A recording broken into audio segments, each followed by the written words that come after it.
Hello guys, welcome to red TV. Anchor Shyamala తప్పు తెలుసుకున్నారా? Yes, తాను తప్పు తెలుసుకున్నాను అని ఈ మధ్య ఒక ఇంటర్వ్యూలో స్టేట్మెంట్ ఇచ్చారు. ఏమిటి ఆమె చేసిన తప్పు, ఏం తెలుసుకున్నారు? యాంకర్ శ్యామల అంటే ప్రత్యేకంగా చెప్పాల్సిన పని లేదు. ఎలక్షన్ ముందు బాగా వైరల్ అయిన యాంకర్ శ్యామల.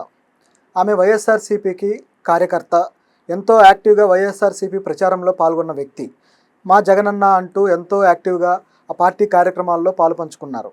మళ్ళీ చాన్నాళ్ళ తర్వాత మీడియా ముందుకు వచ్చిన శ్యామల తన ఇంటర్వ్యూలో జగన్ ప్రభుత్వం చేసిన తప్పుని ఇప్పుడు ఆమె అంగీకరించింది. అయితే ఈమె అంగీకరించడం ఈమె గొప్పతనం.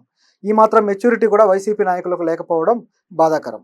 ఆమె జగన్ కేవలం సంక్షేమం మీదనే దృష్టి పెట్టారని, అభివృద్ధిని కానీ ఇతర ప్రజలకు సంబంధించిన ఇతర విషయాల మీద కానీ ఏమాత్రం దృష్టి పెట్టలేదని, కాబట్టే ఓన్లీ సంక్షేమం ఉంటే సరిపోదు, ప్రజల అభివృద్ధిని కూడా కోరుకున్నారు, కాబట్టే జగన్ పార్టీ ఓడిపోయిందని చెప్పి ఆమె రియలైజ్ అయ్యారు. అయితే ఆమె రియలైజ్ అయ్యారు, కానీ ఆ పార్టీ నాయకులు మాత్రం ఇంతవరకు రియలైజ్ అవ్వలేదు.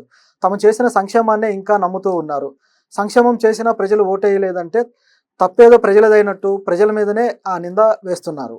చివరికి వాళ్ళ పార్టీ నాయకుడు జగన్ కూడా ఈ అవ్వాతాతల ప్రేమ ఏమైపోయిందో, ఈ అమ్మ చెల్లెళ్ళ ప్రేమ ఏమైపోయిందో, అక్క చెల్లెళ్ళ ప్రేమ ఏమైపోయిందో, ఇంతమందికి ఇంత డబ్బులు ఇచ్చాను అంటూ వాపోవడం చాలా మీడియా సమావేశాల్లో కూడా మనం చూసాం. డబ్బులు ఇవ్వగానే ఓట్లేస్తారనుకునే ఈ చీప్ మెంటాలిటీనే ఆ పార్టీని దెబ్బతీసింది. నిజానికి అభివృద్ధి కానీ ఉండుంటే, అభివృద్ధి అంటే డబ్బుల కోసం చేతులు చాపడం కాదు కదా, తన డబ్బు తన కష్టార్జితంతో సంపాదించుకునే అవకాశాన్ని కల్పించడం.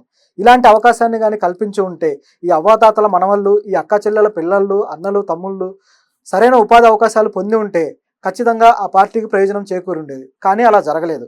అది ఇప్పుడు అందరూ రియలైజ్ అవుతున్నారు. అయితే ఆ పార్టీ నాయకులు, ఆ పార్టీ తరపు నుంచి ఇప్పుడు ప్రచారం చేసిన వాళ్ళు కావచ్చు, తటస్థులుగా ఉండి వాళ్ళల్లో ఈ యాంకర్ శ్యామలే కాదు, పోసాని అలాగే అలీ, వీళ్ళు కూడా చాలా కాలంగా జగన్ పార్టీ ఓడిపోయిన తర్వాత ఇంతవరకు వాళ్ళు వెలుగులోకి రాలేదు. దానికి కారణం పవన్ కళ్యాణ్ ఫ్యాన్స్కి భయపడి, వాళ్ళు ఎక్కడ దాడులు చేస్తారో అని భయపడి వాళ్ళు కనిపించడం లేదు అంటూ ప్రచారం సాగుతూ ఉంది. అయితే ఇన్నాళ్ల తరువాత యాంకర్ శ్యామల బయటకు వచ్చి ఈ విషయాలన్నీ వెల్లడించారు.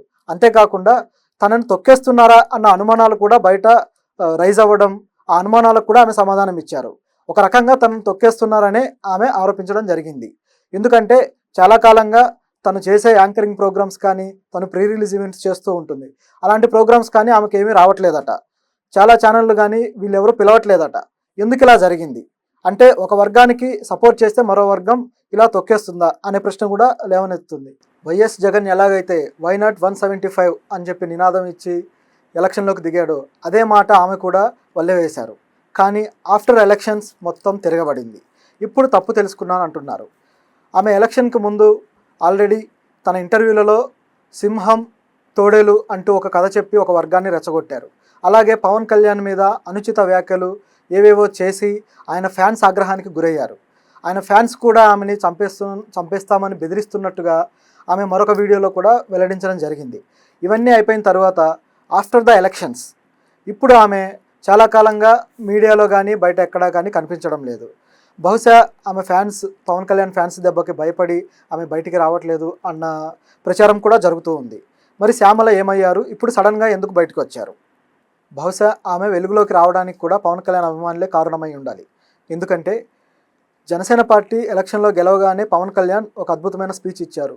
మనం గెలిచింది ప్రతీకారం తీర్చుకోవడానికి కాదు, తిరిగి దాడులు చేయడానికి కాదు, మనం ప్రజలకు పరిపాలన అందించాలి అంటూ ఆయన అద్భుతమైన స్పీచ్ ఇచ్చారు. అది ఆయన అభిమానుల్లో బాగానే పనిచేసినట్టుంది. ప్రతీకారేచ్ఛలు, ఇలా దూషణలు, ఖండనలు ఇలాంటివి కాకుండా కేవలం ప్రజల అభివృద్ధి గురించే దృష్టి పెట్టడం అనేది చాలా గొప్ప విషయం. ఆయన అభిమానులు ఆయన నుంచి స్ఫూర్తి పొంది ఉంటే ఈ విధంగా. అలాగే ఇండస్ట్రీలో ఒక పార్టీ పరివారమైన హీరోలు అనేక మంది ఉన్నారు. వాళ్ళంతా తొక్కేస్తున్నట్టేనా అనే ప్రశ్నకి ఆమె ఏమో ఇప్పుడే చెప్పలేము, ఆ హీరోల ఫంక్షన్లు కానీ ప్రీ రిలీజ్ ఈవెంట్లు కానీ ప్రస్తుతానికి ఏమీ లేవు, ఒకవేళ అవి జరిగినప్పుడు చూద్దాం ఆ పర్యవసానాలు ఎలా ఉంటాయో, అప్పుడేం జరుగుతుందో తెలుస్తుంది అంటూ ఆమె వాపోవడం జరిగింది. మొత్తానికైతే ఆమె తన తప్పును రియలైజ్ అవ్వడమే కాకుండా అలాగే ఎప్పటికైనా సరే నేను జగన్ వైపే ఉంటాను అని చెప్పడం కూడా జరిగింది. చివరిగా మరో ముచ్చట. ఏపీ ఎలక్షన్లో ఆటలో అరటిపండ్ల మిగిలిన కమెడియన్ అలీ చివరికి రాజకీయాలకి స్వస్తి చెప్పారు. ఆయన వైఎస్ఆర్సీపీ పదవి ఆశించి ఆ పార్టీలోకి వెళ్ళారు. కానీ ఏ టికెట్ కానీ పదవులు కానీ లేకపోవడంతో ఎలక్షన్ టైంలో సైలెంట్ అయిపోయారు. చివరికి జనసేన పార్టీ గెలవడం, అదే ఆయనకు రియాక్షన్ లాగా ఆవిడ ప్రచారంలో చేసిన వ్యాఖ్యలకు రియాక్షన్గా నట్టి కుమార్ లాంటి వాళ్ళు కూడా రియాక్ట్ అవ్వడం జరిగింది. పవన్ కళ్యాణ్ నక్క అంటావా, మీకు ఆస్తి ఉంటే ఉండొచ్చు, జగన్ మీకు కోట్లు ఇస్తే ఇవ్వచ్చు, మీ భర్తకి మనీ లాండరింగ్ ద్వారా డబ్బులు వస్తే వచ్చి ఉండొచ్చు, అలాగని పవన్ కళ్యాణ్ విమర్శించే స్థాయి మీది అంటూ ఆయన కూడా ఒకవైపు నుంచి ఆరోపణలు ఇలాంటివి చేయడం జరిగింది.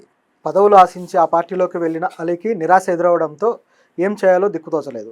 చివరికి కొంతకాలంగా సైలెంట్ అయిపోయారు. ఆ తరువాత జనసేన పార్టీ గెలిచాక ఇక ఆయన బయటికి కూడా రాలేదు. ప్రస్తుతం బయటకు వచ్చి తను ఏ రాజకీయ పార్టీకి మద్దతు ఇవ్వట్లేదని, ఏ రాజకీయ పార్టీలో లేనని ప్రకటించారు. ఇది కూడా ఆహ్వానించదగ్గ విషయమే. కక్షలు కార్పణ్యాలతో కూడిన రాజకీయాల కన్నా సహృద్భావంతో కూడిన రాజకీయాలే ఈ రాష్ట్రానికి అవసరం కాబట్టి ఈ నిర్ణయాలన్నీ ఆహ్వానించదగ్గవే. ఇంకా చూద్దాం ఎంతమంది బయటకు వస్తారో, ఎంతమంది తమ రాజకీయ ప్రయాణాన్ని గురించి తెలియజేస్తారు.